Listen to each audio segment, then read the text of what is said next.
ఓ భూ విషయంలో గ్రామ అభివృద్ధి కమిటీ దళిత కుటుంబాలకు 2 లక్షల జరిమానాను కట్టాలని హుకుం చేయడంతో జరిమానాను నిరాకరించిన 6 దళిత కుటుంబాలను గ్రామ అభివృద్ధి కమిటీ నుంచి బహిష్కరించిన ఘటన నిజామాబాద్ జిల్లా వేల్పూర్ మండలం కోమన్పల్లిలో చోటు చేసుకుంది. 30 ఏళ్ల నుంచి మా ఆధీనంలో ఉన్న భూమి మాది కాదని బీడీసీ సభ్యులు లాక్కొని ప్రయత్నం చేస్తున్నారని దళిత కుటుంబాలు ఆరోపించారు. సర్వే చేయడానికి వచ్చిన సర్వేయర్ కూడా బీడీసీ సభ్యులకు వత్తుస్తు పలకడంతో తాము తమ భూములను కోల్పోతున్నామని, మా 6 కుటుంబాలకు చెందిన భూమి మాకు చెందాలి అంటే ఈ నెల 25వ తేదీ వరకు 1,50,000 కట్టాలని, గడువు దాటితే మరో 50,000 ఫైన్తో 2 లక్షల రూపాయలు 6 కుటుంబాలు కట్టాలని హుకుం జారీ చేయడంతో గత్యంతరం లేక బాధిత కుటుంబాలు జిల్లా సిపి కలెక్టర్కు ఫిర్యాదు చేశారు.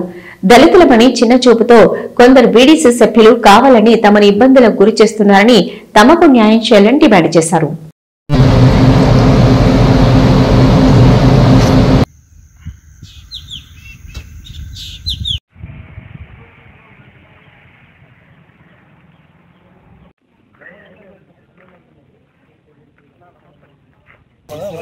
తీసుకున్నారు, మళ్ళీ జరిమానా వేసారు. దళితులమని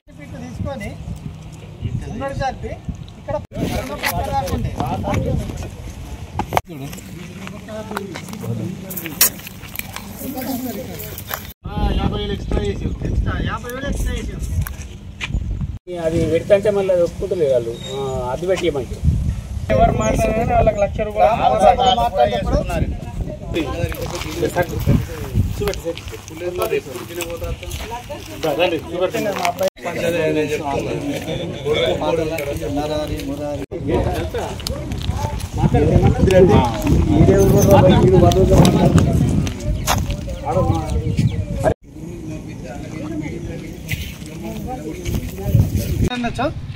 నుంచి 2 లక్షలు చేసాము, 50,000 పెంచాము. మాది కొమ్మన్పల్లి విలేజ్ వెల్పూర్ మండల్ సార్.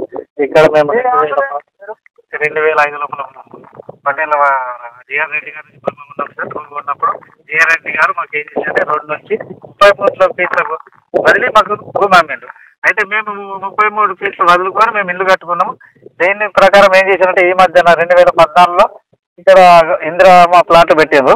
అప్పుడు ప్లాట్లు పెట్టినప్పుడు అద్దురాలు పాతారు, కానీ పట్టాల పంపిణీ జరగలేదు. మళ్ళీ రీసెంట్లీ 2020 ఆగస్టు లోపల వీళ్ళు ఏం చేశారంటే కొంతమంది కలిసి బీడీసీ వారు ఈ ప్లాట్లు చదివిన వేసే టైంలో కక్షపూర్తంగా రాళ్ళు తీసేసారు. తీసేసి మళ్ళీ రీసెంట్ అక్టోబర్లో వీళ్ళు ఏం చేశారంటే సర్వేని తీసుకొచ్చి మొదటి రోజు సర్వేర్ గారు అక్కడ ఒక 20 ప్లాట్లు పెట్టిండు. ఆ రోజు ఎలాంటి ప్రాబ్లం లేదు. ఆయన ప్లాట్లు పెట్టుకుంటూ వస్తూ ఉంటే ఒక బీడీసీ సభ్యుడు వచ్చి, సార్ ఈ రోజు ప్లాట్లు పెట్టద్దు, మేము అందరంలే మీరు పెట్టద్దు అన్నాడు.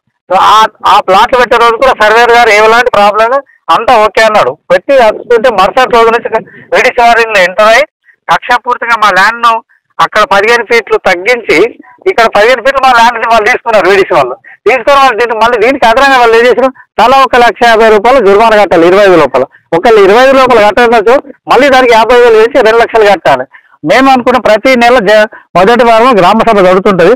అందులో మా సమస్య చెప్పుకోవడానికి మేము ఆశించినాము. కానీ వాళ్ళు ఏం చేసినట్టే వాళ్ళు 7 సంఘాలు జమ అయ్యి మా సమస్య ఎవరు మాట్లాడినా వాళ్ళకు 1,00,000 రూపాయలు జుర్మానా, మా గురించి ఎవరు మాట్లాడినా అంటే దీనికి చాలా మానసిక గురై మేము నిన్ననే సోమవారం రోజు కలెక్టర్ గారికి మన ప్రజావాళ్ళు కలెక్టర్ గారికి ఇచ్చినాము, మన కమిషనర్ గారికి కూడా ఇచ్చినాము, మరి ఇక్కడ ఈరోజు ఎంఆర్ఓ గారికి ఇచ్చినాము అన్ని లెటర్లు. మరి మా ఆశ ఏంటంటే మాకు న్యాయం చేసి మా సమస్యను పరిష్కరించాలని మేము అందరినీ ఆశిస్తాం. దీనిలో మీ మీడియా ద్వారా కూడా మేము కోరుతాం, మీరే మాకు అన్ని విధాలు సహాయ సహకారాలు చేయగలని, మాకు అండదండలు ఉండాలని మేము ఆశిస్తున్నాం సార్. పరిష్కారాలు అనేది అయితే దీంట్లో ఏమైనా మాది కొమ్మన్పల్లి గ్రామం వేలిపూర్ మండలం సార్. ఇక్కడ సార్ మీరు ఆల్రెడీ మేము ఇల్లు కట్టుకున్నాం, అయిపోయింది. ఇక్కడ ఇందిరమ్మ ఇళ్ళ కొరకు అని చెప్పేసి రీసర్వే చేశారు. సర్వే చేసే క్రమంలో సర్వేయరు అక్కడ 15 ఫీట్లే వదిలి ఇక్కడ ఎక్స్ట్రా భూమి వచ్చింది, ఎక్స్ట్రా 5 ఫీట్లు వచ్చింది. 5 ఫీట్ల దానికి వీడీసీ వారు జరిమానా విధించి మా భూమి తీసుకుంటున్నారు, ప్లస్ దానికి 5 మీటర్లు మీ దాంట్లో కలిసి అక్కడ మనం వాడుకున్నాం అన్న ఉద్దేశంతో ఒక్కొక్కరికి 6 కుటుంబాలకు 1,50,000 రూపాయలు జరిమానా విధించినారు. మళ్ళీ ఈ విషయాన్ని గ్రామ కమిటీ సంఘంలో ఎవరైనా చర్చిస్తే వారికి కూడా 1,00,000 రూపాయలు అని చెప్పేసి జరిమానాని తీవ్ర కండిషన్స్ పెట్టడం జరిగింది. ఆ విధంగా మేము ఎవరికి చెప్పుకునే పరిస్థితి ఏర్పడ్డది. కేవలం ఒక దళితులన్న ఉద్దేశంతోనే ఇలాంటి వివక్షకు పాల్పడుతున్నారు. దయచేసి మేము కూడా మీ కుటుంబ సభ్యులమే, మేము కూడా మీ కొమ్మపల్లి గ్రామంలో ఉన్నాము. దయచేసి మా మీద ఎందుకు ఇంత వివక్ష? మేము ఆల్రెడీ మేము కొన్నటువంటి పట్ట భూమి ఇక్కడ తీసుకుని చాలా అన్యాయము. ఇది మా భూమి ఇచ్చేయండి. మా భూమి పోతున్నది, ప్లస్ దానికి నష్టపరి జరిమానా విధిస్తున్నారు. ఇది ఎంతవరకు కరెక్ట్? ఈ రకంగా చూస్తుంటే ఒక్కొక్కళ్ళము 6 లక్షల రూపాయలు నష్టపోతున్నాము. ఈ విధంగా మేము జరిమానా కట్టలేని స్థితిలో ఉన్నాం సార్. దయచేసి మమ్మల్ని ఈ జరిమానా కట్టలేక చూడండి.